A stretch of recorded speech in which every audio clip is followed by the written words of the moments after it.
ശബ്ദങ്ങളിൽ ഏറ്റവും മോശമായ ശബ്ദം കഴുതയുടെ ശബ്ദമാണ് എന്ന് വിശുദ്ധ ഖുർആൻ. കഴുത ഒച്ച വെച്ചാണ് അത് കൂക്ക്, അതിന്റെ സൗണ്ട് അങ്ങനെയാണ്. അതുകൊണ്ട് നിങ്ങളാരും ഒച്ച വെച്ച് സംസാരിക്കരുത്, ശബ്ദം മിതമായിട്ട് ഉപയോഗിക്കുക. നമ്മൾ പൊതുവെ ഇച്ചിരി സൗണ്ട് കൂടിയ ആൾക്കാരാണ് മലയാളികൾ. നമ്മുടെ ഭാഷ അങ്ങനെയാണ്, നമ്മുടെ വർത്താനത്തിന്റെ രീതി അങ്ങനെയാണ്. നമ്മൾ മെല്ലെ പറയുകയാണെങ്കിലും അത് ഒച്ചയിലാണ് ആയി പോവുക.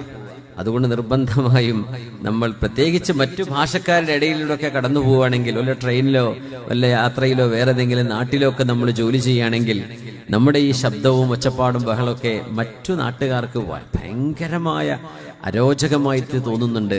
ചിലരൊക്കെ പറയത്, ചിലരൊക്കെ സഹിച്ചു മിണ്ടാണ്ട പോകലാണ്, അവിടുന്ന് എഴുന്നേറ്റ് പോകും, ഇവന്മാരുടെ ഇടയിൽ നിന്നാ ചെവി പൊട്ടിപ്പോകുന്നു. നമ്മൾ അങ്ങനെ ഉറക്കെ സംസാരിക്കും, നമുക്ക് അങ്ങനെ അറിയുള്ളൂ. എന്തിനാണത് അങ്ങനെ ഉറക്കെ പറയുന്നതെന്ന് അറിയില്ല. ശബ്ദം താഴ്ത്തേണ്ടടുത്ത് താഴ്ത്തി തന്നെ സംസാരിച്ച് ശീലിക്കുക. ഉറക്കെ ഒരാളെ കേൾപ്പിക്കണം, ഉറക്കെ പറയേണ്ടി വരും. അതിനെക്കുറിച്ചല്ല പറയുന്നത്.